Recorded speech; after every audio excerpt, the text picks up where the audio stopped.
Hey guys, Assistant Chief John Albright, City of Falls Fire, along with... Hey guys, Tyler, Town of Falls Fire, one of the firefighters there. We're here today to talk about fire prevention because the current situation in the world with the COVID, that we can't be there this week to hang out with you guys. We look forward to it every year to come out and say hi and hang out and eat lunch with you guys. But we're going to do a video for you guys today so you can watch it over and over with your parents, and we're going to teach you stuff about fire prevention. Yep, so we'll be running you guys through a few things here. We'll go through our gear, how to get out of your house, smoke detectors, just some of the normal stuff we did when we came to see you guys, since we were going to miss being up there and hanging out with you guys. So we'll take you on a little journey here of some new fire prevention tips for you guys. All right, guys, we just wanted to introduce you to one of our other firefighters on Town of Falls, who's also a 911 dispatcher. This is Jason. He's going to walk you guys through when to call 911, obviously what number you're going to call, the inappropriate reasons to call 911, and some of the questions they may ask you when you dial that number and when you need the fire department, an ambulance, or the police department to come to your house. Hello, my name is Jason. I'm a firefighter with the Town of Sheboygan Falls Fire Department. I'm also a 911 dispatcher with Sheboygan County. Today we're going to briefly talk about when you should call 911 and go over some examples. And I'm going to go over some questions that I'm going to ask you when you call 911. And we're also going to talk about when you shouldn't call 911. So here we go. When should you call 911? If you're having an emergency or you need help. It could be from police, it could be fire, or an ambulance, or all three. And you call 911 for situations like your house could be on fire. We all remember the Survive Alive house, because I do. I've done it many times when I was younger. It could be for someone having a medical emergency, maybe having some trouble breathing, or they could be choking on candy or food. Maybe they got stung by some bees, maybe fell off a bike, fell out of a treehouse. Maybe mom and dad try to swing to the highest point of the swing set and fell off and hurt their back. They're going to want you to call 911. So when you call 911, we're going to ask you one simple question, and that is, what is the address of your emergency?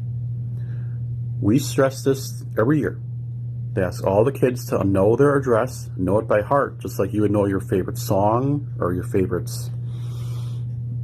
food, your snack, your favorite vacation spot.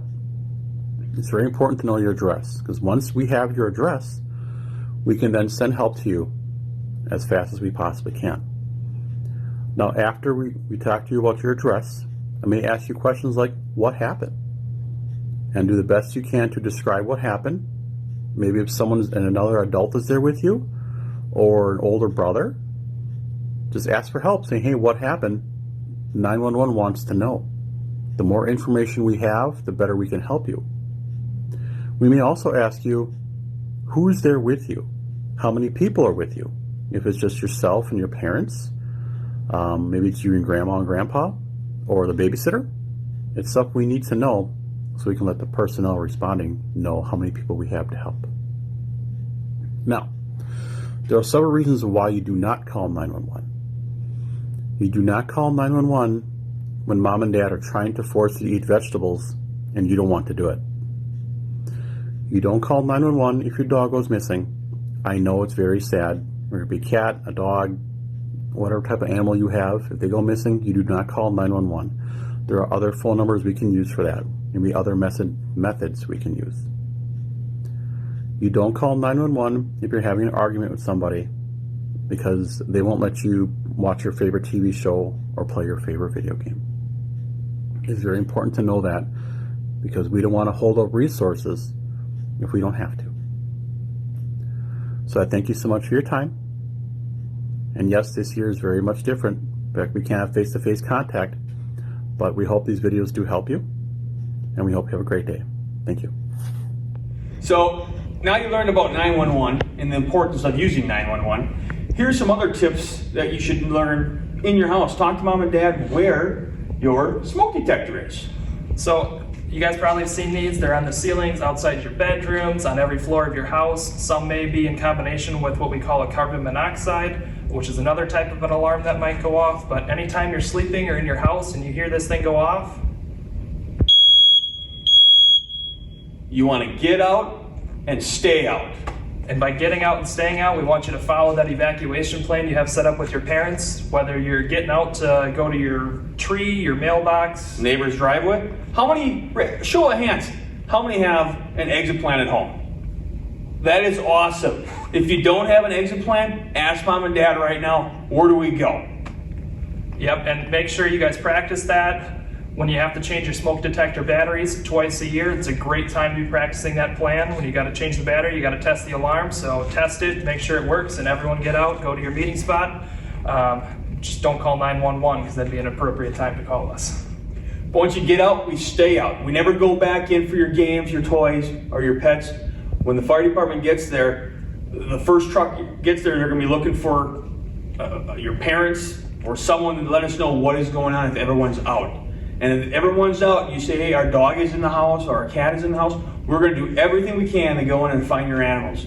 But we want to make sure you guys get out and stay out and never go back in and never hide. When you hear the alarms, like Tyler said, you got to get out and stay out. Follow that exit plan and you find that meeting spot.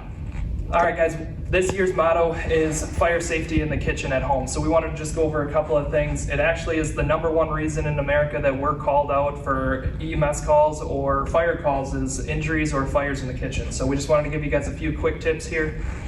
So never cook by yourself. Always have an adult around when you're cooking. Always turn your pot handles into the stove. If you have a little brother or sister that's walking, could reach up and reach those pots, and if there's hot water in there, it could pour on top of your brother or sister.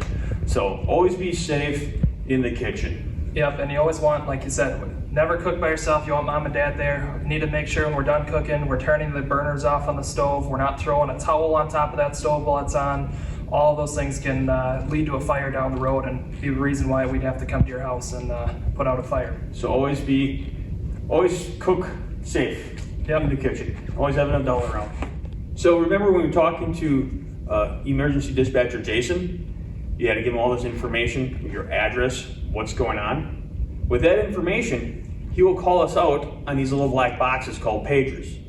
And all the information you give Jason, or at the dispatch center, will come over these little black boxes. So we know what we need to bring. So if we get paged out to a fire, our pagers go off, and we all do not live at the fire station. We live all over the place. So we all come to the fire station and we got to get dressed really fast. So firefighter Tyler here is going to put his gear on so you know what it looks like when he's all dressed up. Right now, Tyler's just in his street clothes. He's just like you and me, wearing our clothes, right? But now he has to put on extra clothing to keep him safe to go inside a fire. So Tyler, why don't we throw some stuff on here and we can explain what we're doing here. All right, so we get to the fire station. The first thing that we're gonna go ahead and grab is we're gonna put on our boots and our pants. Now, you look at this, my shoes and my pants, they're not connected to each other, but our fire boots and our fire pants, they all stay as one. So when we get in them, put your boots on, and you just pull your pants right on up. So does he look scary right now, kids? No, he does not look scary, because Tyler is our friend. He's our friendly firefighter. So next thing he's gonna put on. So we're gonna grab our hood. This is gonna help protect our face and our ears and everything when we get all dressed up.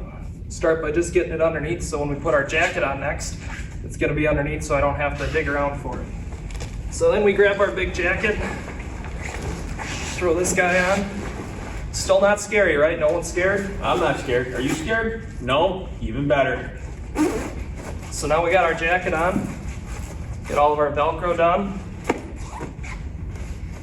Good to go.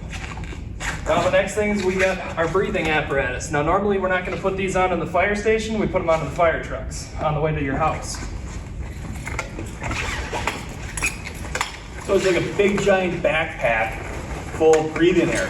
So he can go inside a building that's on fire and he can breathe as he's working. In this bottle contains 4,500 pounds of air. That gives him about 30 to 40 minutes of work before he has to come out of the fire.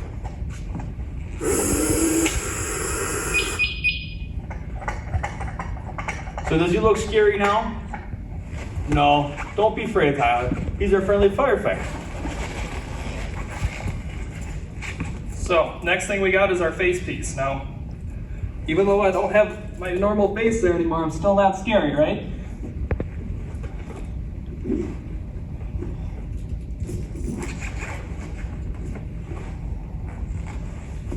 So you see how he puts his hood up? Now nothing is showing. No, there's no skin exposed on his gear anywhere. Nothing at all. He's going to put his helmet on and his gloves on next. Then everything's going to be protected.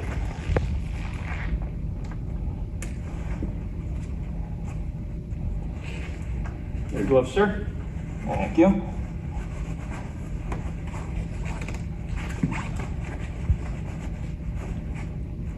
Not scary, right? Now he's going to start breathing air from this tank back here. So right now he is breathing the air that's inside this tank. He may sound funny.